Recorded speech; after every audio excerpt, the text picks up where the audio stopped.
Thank you so much. Thank you. All right. Okay, go ahead, thanks, I'll take it.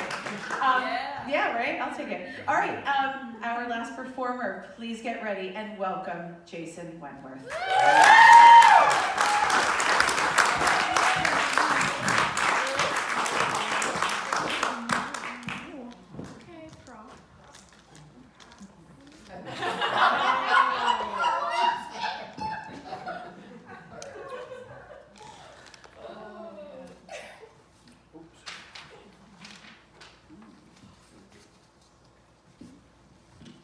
Thanks for being patient with that. I think all the stagehands here at St. Lawrence Arts have COVID. So we've had to set this whole thing up ourselves. I brought my notes up here, but I forgot my reading glasses, so they're just for show. Back a few years ago, I was doing carpentry to make a living, and at the same time, I was trying to find a meaningful way to work on the climate crisis. To try and reduce my impact in my own life, I started just taking jobs that I could get to without driving. I think I might have been the only carpenter in Maine riding a bike to work every day who didn't have an OUI conviction. I had some long rides, and on one of them something hit me. Not a truck, or tonight's show would be 8 minutes shorter. It was my destiny that came clearly into view. Somewhere between Portland and Cape Elizabeth, I decided to become a climate change comedian. In my mind, this was a brilliant idea.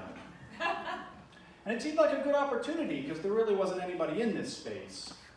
I mean, sure, comics like Jon Stewart and John Oliver occasionally took up the topic, but not with my goal of inspiring radical lifestyle change. In my mind, I'm also very funny. Much funnier than tonight. But I have a wife and child and a mortgage, so I couldn't be completely impulsive. I needed a plan. And where does a poor guy with a brilliant idea and a need for cash turn? The internet, of course. So I set up a GoFundMe campaign to help pay the bills while I developed my awe-inspiring, planet-saving show. Looking back on it now, I might have been a little naive. But at the time, I was thinking 2 months was enough to get things to the point where people would pay to see my show. So I set a modest goal of raising $8,000. With the help of my nephew, I recorded a quirky promo video and sent it out with a launch email. And in the coming days, as the $10 and $20 donations started rolling in, there was a brief moment where I was thinking this idea of saving the planet with comedy might actually work, at least financially. And then there was a $500 donation, which seemed super promising, until I saw it came from my mother. No offense, Mom, I've always appreciated your support of my endeavors. But in this case, I needed validation from people who hadn't given birth to me. After 2 weeks, reality set in.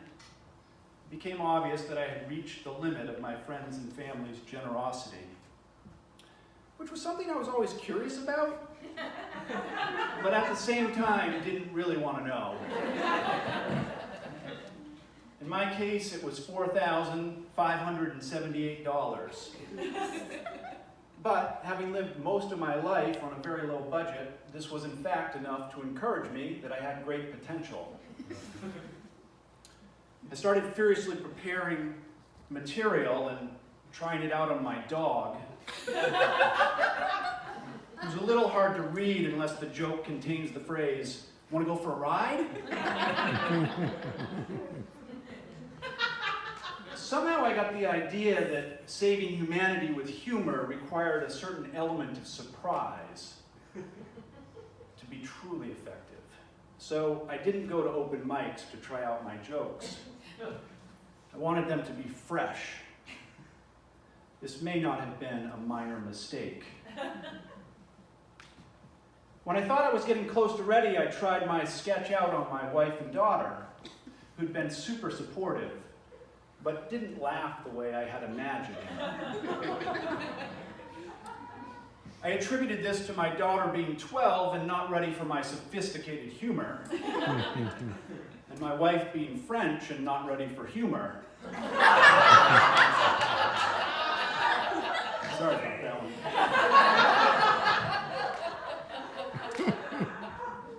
After a month of preparation, I decided to give it a try, and I did my first show in front of a bunch of Quakers at the Mid-Coast Friends meeting.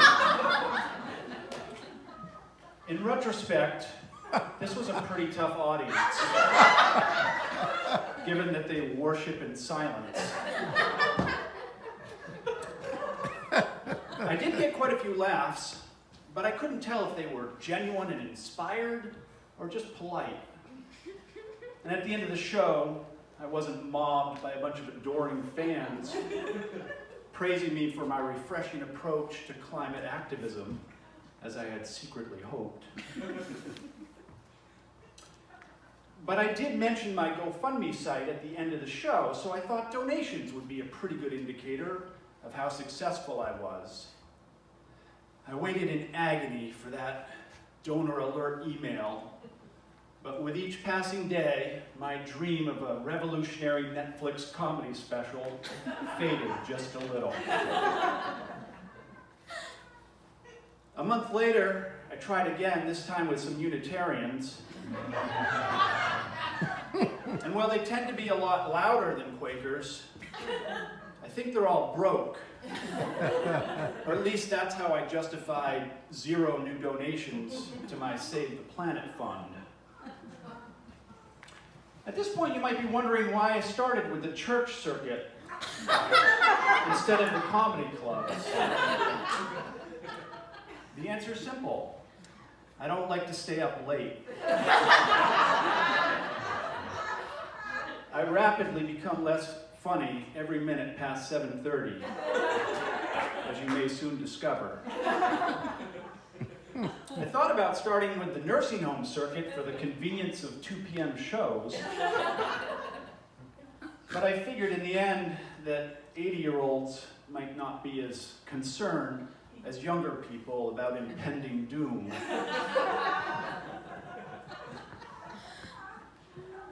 Then the pandemic hit.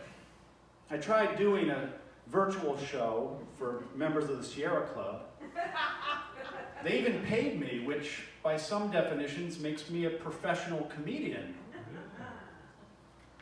But doing stand-up on Zoom is like telling jokes in a dim closet to a high school yearbook page. Trust me on that one. So I decided to take a month off until the pandemic was over. The silver fucking lining in this never-ending pandemic is that I've had time to reflect and reevaluate my priorities. What I'm wrestling with is that maybe there really isn't anything funny about trashing our planet. Unless you're a nihilist, and then things seem to be going hilariously well. And assuming I can learn to write hard-hitting jokes about Tesla drivers and Amazon shoppers, can I even do it in a way that inspires people to take action? I mean, has anyone ever left a David Sedaris performance and decided to immediately start dealing with their OCD? Doubt it. I doubt it. I doubt it. At this point, I can imagine people thinking, this guy's pretty much right about climate change comedy not working as a genre. So maybe I need to start taking some long bike rides and hope that something equally non-fatal hits me again. But I'm having a hard time letting go because it feels like I'm giving up on an entire planet. And there's no way to recycle vinyl stage props.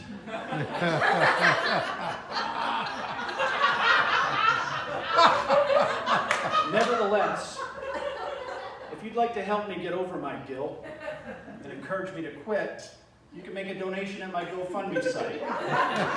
Thank you, and thanks for coming.